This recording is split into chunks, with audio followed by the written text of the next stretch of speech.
Has this ever happened to you? Oh my gosh, hi. Do you want to come skydive with us? Would you have you skydiving with us? I would, but I take life way too seriously.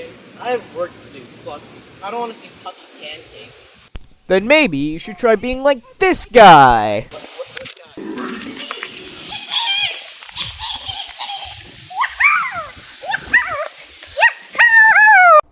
What a silly intro. I know, right? We would never be so silly. Like, that's not the vibe. This is indeed a serious video. Yes, in fact, in this video we're going to analyze the character of Fest. Talk about what makes him so cool. To look at his philosophies in life, his intelligence. And hopefully do him justice throughout the process. Alright, girly pops, time to watch me do my thing. Sure. Fest is a funny and charismatic fool who always makes us laugh. But is that all he is? I think that in the scene Are going to watch. it shows that Fest is more than just a fool. Nay, either tell me where thou hast been, or I will not open my lips so wide as a bristle may enter in the way of thy excuse. My lady will hang thee for thy absence. Let her hang me. He that is well hanged in this world needs no fear to colors. Make that good. He shall fear none to fear. Good Lenten answer. I can tell thee where that saying was born. Of I fear no colours. Where, good Mistress Mary? In the wars. And that may you be bold to say in your foolery.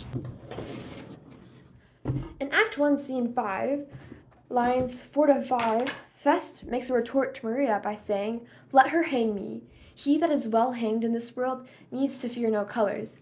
This is a reference to during the war times because when a soldier died, he need to not fear the colors of his enemy's flag. This shows that he knows some old common sayings and can use them intelligently. Just like Flower. Flower just sounds like an old name and it gives off old vibes, and it's just like dusty, like when somebody dies and we burn them so they turn to ashes. Well, God gives them wisdom that they have it, and those that are fools, let them use their talents. Yet you will be hanged for being so long absent. Or to be turned away. Is not that as good as a hanging to you? Many good hangings prevent bad marriages. For turning away, let the summer bear out. You are resolute then?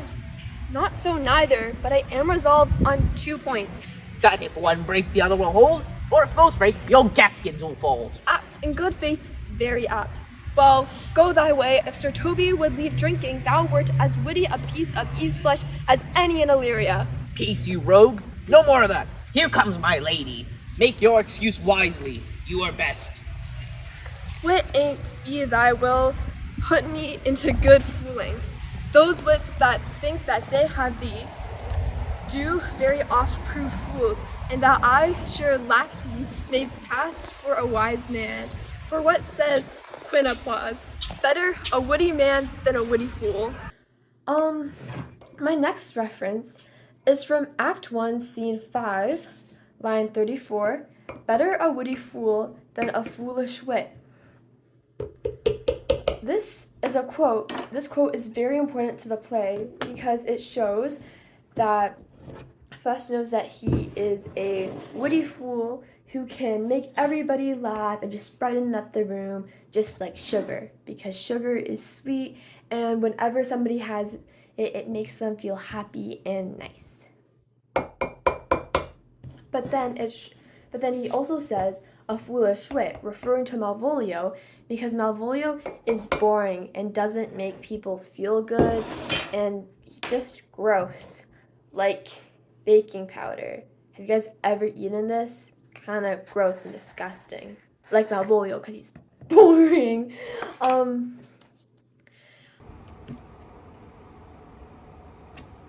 Oh no no no no no. Oh no.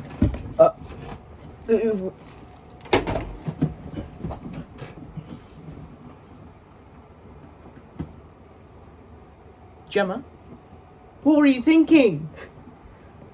Why would you diss Malvolio? You know it's Miss Nora Franco's favorite character. We're gonna fail now. Okay. Alright, I know exactly what to do. Hello, people of Miss Nora Franco's classroom. I am here to say that we do not endorse the ideas Gemma has been spreading about Malvolio. He is a ray of light in a world of dark, and we love him so very much.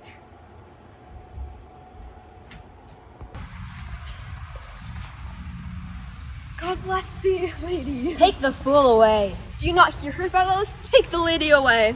Go to, you're a dry fool. I'll have no more of you. Besides, you grow dishonest. In Act 1, Scene 5, line 38 to 39, Olivia calls Fest a dry fool, insulting him, saying that he's boring and dishonest. Two faults, Madonna, that drink and good counsel will amend. Forgive the dry fool drink, then is the fool not dry? Bid the dishonest man mend himself. If he mend, he is no longer dishonest. If he cannot, let the butcher mend him. Anything that is mended but is patched. Virtue that transgresses is patched, but with sin. And sin that amends is patched with virtue. If that is simple syllogism, will serve so. If not, will, what remedy? As there's no true cuckold but calamity. So beauty is a flower, the lady bade, take the fool away. Therefore, I say, take her away. In lines 41 to 51, Fest has a monologue defending himself. He first states that both problems could be fixed with a drink and a conversation. But then he goes more into depth. He says that a dry fool isn't dry if you give him drink, and that a dishonest man can mend himself. But later in the paragraph, he says that anything that is mended is but patched. Virtue that transgresses but is patched with sin. This means that if you try to mend yourself dishonestly, you would be mending it with patches of sins and you would still be bad. This shows that everyone isn't as good as they seem. Sir, I bade them take away you. Miss Prism is the highest degree. Lady, Colchis non facet moccum. That is much to say I wear not the multi in my brain. Good Madonna, give me leave to prove you a fool. Can you do it? Dexterously, good Madame. Make your proof. I must chastise you for it, Madonna. My good muse of virtue, answer me. Well, sir, for what of other idleness, I'll bide your proof. Good Madonna, why mournest thou? Good fool, for my brother's death. I think his soul is in hell, Madonna. I know his soul is in heaven, fool. The more fool, Madonna, to mourn your brother's soul for being in heaven. Take the fool away, gentlemen. In Act 1, Scene 5, lines 53 to 70, Fest has a conversation with Olivia about how she is the fool. He proves this because Olivia says that she is sad that her brother is in heaven. And that doesn't make sense, because why would you be sad if your brother got to the good place and not hell? All of these references shows that Fest has smart and funny comebacks and thoughts, proving that he can use his smarts and wits to prove his points, and this shows that he is more than just a fool. Wow, Gemma. Great job. I agree. Very cool. Did you like the metaphors? They were fitting. Most of them.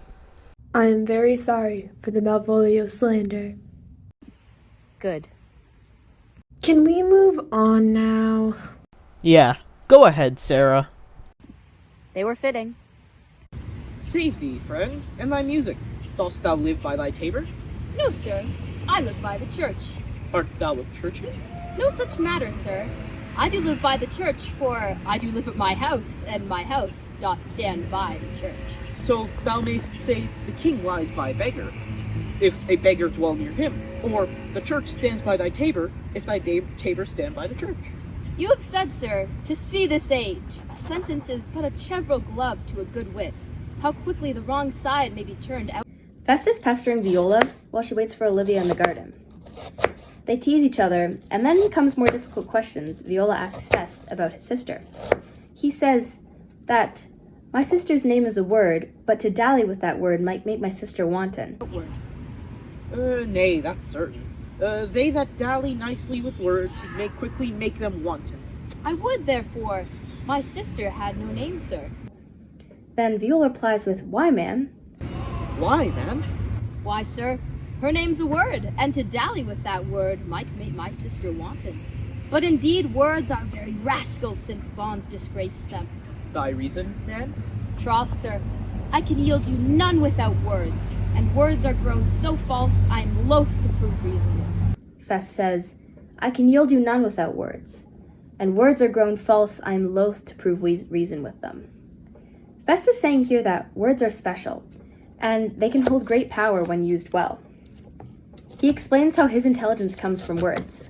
I give you nothing without words, he says. I warrant thou art a merry fellow, and carest for nothing. Not so, sir. I do care for something, but in my conscience, sir, I do not care for you. If that be to care for nothing, sir, I wouldn't make you invisible. Then, Viola tells Fest that he cares for nothing, and he says, no, sir, I do care for something, but in my conscience I do not care for you. It shall be to care for nothing, sir, I would make you invisible. He is saying here that he does not care for things in life simply above this conversation, and to care for nothing would mean for Viola to be gone. Art not thou the Lady Olivia's fool? No, indeed, sir. Lady Olivia has no folly. She will keep no fool, sir, till she be married. And fools are as like husbands as pilchards are to herrings, the husbands of the bigger. I am indeed not her fool, but her corrupter of words. Then he says, are you not Olivia's fool? And Fest replies, no, indeed, sir. The Lady Olivia has no folly. She will keep no fool, sir, till she be married. And fools are like husbands as pilchards are to herrings. The husband's the bigger. I am indeed not her fool, as her corrupter of words. Fest here is saying that a husband is the fool of the wife, perhaps because he knows the woman better. He says that Olivia keeps no fool, or Sino, till she finds the right man to marry. Therefore, Fest is not her fool, but her corrupter and master of twisting words. I saw thee late at the Count Orsino's. Foolery, sir, does not walk about the orb like the sun. It shines everywhere. I would but be sorry, sir, but the fool would shine as oft as your master's as with my mistress. I think I saw your wisdom there. Nay, and thou pass upon me. I'll no more with thee. Hold, there's expenses for thee. Now, Jove, in this next commodity of hair, send thee a beard. By my troth, I'll tell thee, I am almost sick for one, though I would not have it grow on my chin. Is thy lady within? I would not a pair of these have bred, sir. Yes, being kept together and put to use. I would play Lord Pandarus of Phrygia, sir, to bring a Cressida to this Troilus. I understand you, sir. 'Tis well begged. The matter, I hope, is not great, sir, begging but a beggar. Cressida was a beggar. My lady is within, sir, and I will construe them to whence you come. You are what, and what you would, are out of my welkin, I might say element, but the word is overworn. This fellow is wise enough to play the fool, and to do that well craves some kind of wit. He must observe their mood on whom he jests, the quality of the persons and the time, and, like the haggard, check out every feather that comes before the eye. This is a practice as full of labor as a wise man's art. For folly that he wisely shows is fit, but wise men, folly fallen, quite taint their wit. At the end of their conversation, Viola remarks that Fest has a hidden intelligence. She says, this fellow is wise enough to play the fool, and to do that craves a kind of wit. He must observe the mood on whom he jests, and on those around him too. the quality of persons, and at the time. And like the haggard, check at every wisely shows fit. But wise men, fallen, quite taint their wit. Viola talks about how to be a fool, and you must be wise enough to speak the words no one else dares to say. We have learned from Fest, from this part of Act 3, that he considers himself an intelligent fool. He's not a fool compared to the other men that act in a lifestyle and semi-immature manner. We know that it takes hard work to be a fool, and that Fest holds an intelligence only some are able to see. Oh my gosh, Sarah, that was so the vibe. Thank you. Such profound analysis. I know. Get ready to raise the roof. And why is that? 'Cause Daniel's about to drop the beat. That's certainly a way to phrase it. Hey y'all, Fest here, and today I want to talk about the song at the end of the play Twelfth Night, Scene 5, Act 5, Scene 1, by William Shakespeare.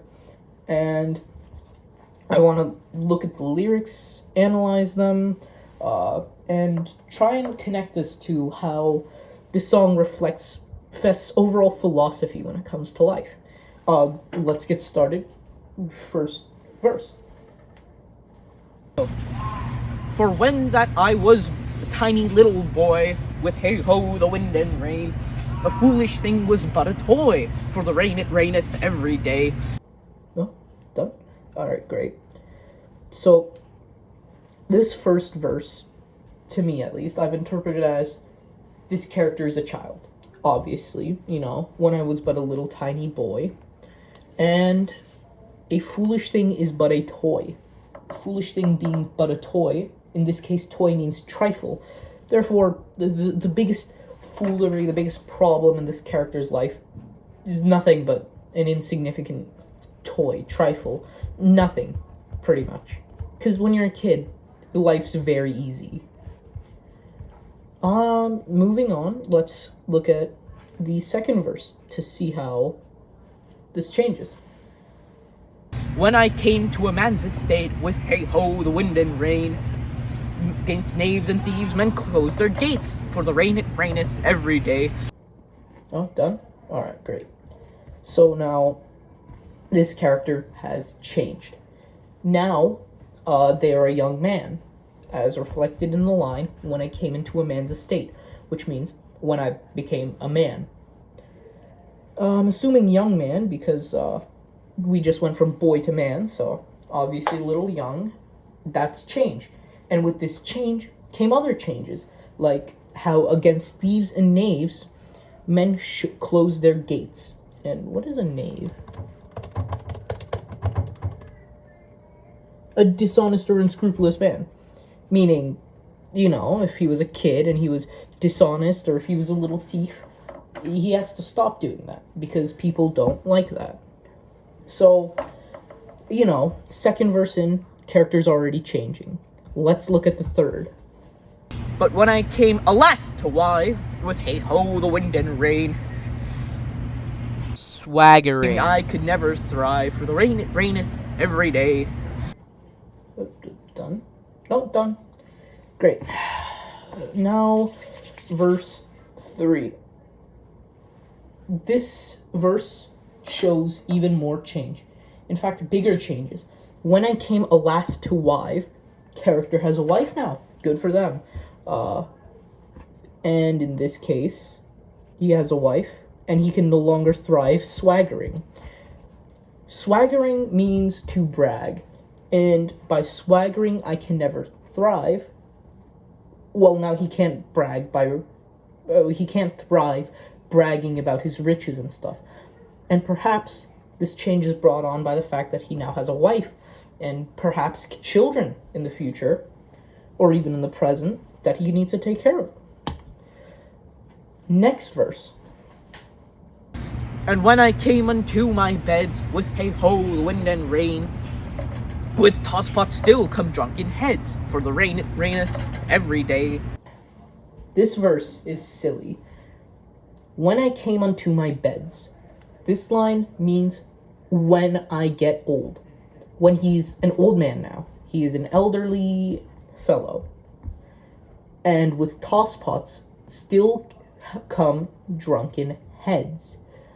A drunken head, or tosspot, means hangover. And what gives you hangovers? Alcohol. So even in his old age, or no, let me rephrase. In his old age, he drinks. And perhaps this is another part of Fest's philosophy, where he doesn't take life seriously, or too seriously. He enjoys life. And perhaps it took growing old for this character to realize that life doesn't need to be taken too seriously. This whole time we're documenting this character's change. We have him becoming more serious. You know, no longer swaggering, no longer being a knave or a thief. And so all of that's kind of come apart now, and he has changed, sort of, to be this more fun person, perhaps. I don't condone the drinking of alcohol. And the final line is just a send-off to the play. You can see it here. A great while ago the world begun, with hey-ho, the wind and rain, but that's all one, our play is done. We'll strive to please you every day. Yeah, done. Great. It's a send-off to the plane.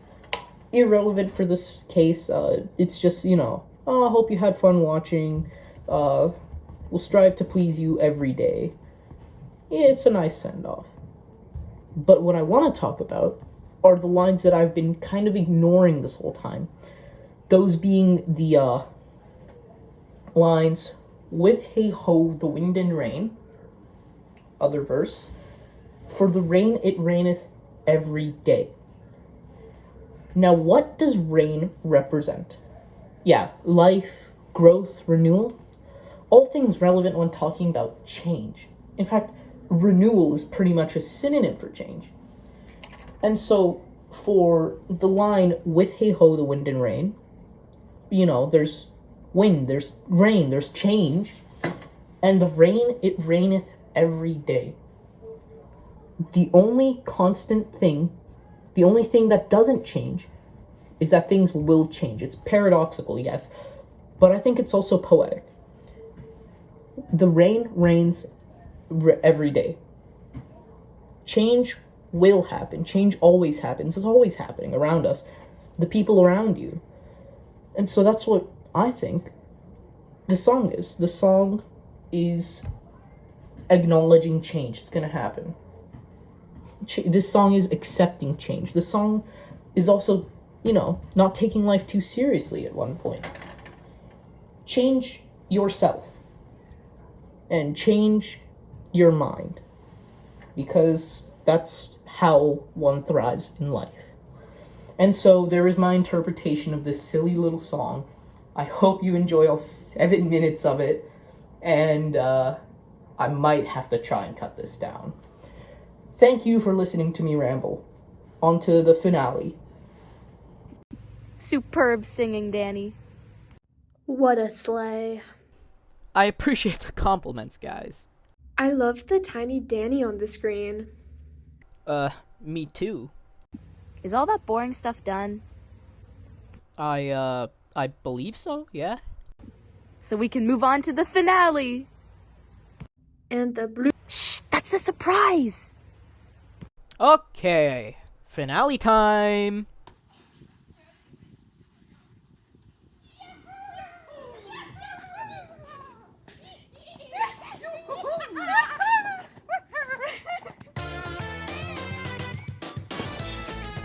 I'm losing my job over this, but I don't care.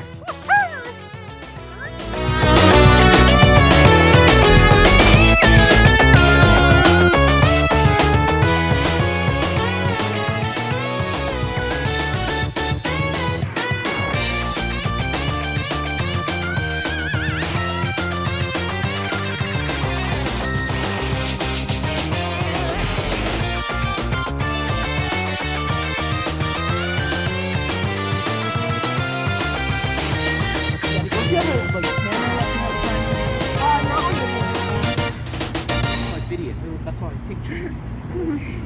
Cut. Alright. Yeah, that could freeze. That's good. No, okay. We should That's like tilt the amazing. camera more like that. I appreciate the comp. Dog's gonna like flatten. It's way too. Oh, right. Wait. Oh, I think it's crooked. Well, the dog's flat. Okay. I would, but I don't want to see dogs get turned into pancakes. Girly pop. No, okay, we have to start. No, girly pop. You're not stuck with. Guys, guys, ready? Ready? This is where you get to talk about vibes. Hi, Daniel. Do you want to come with us to go vibe with some puppies as we skydive down to our death? Yes, it is. Okay, well, just is it? Wait. It is. Yes, it is.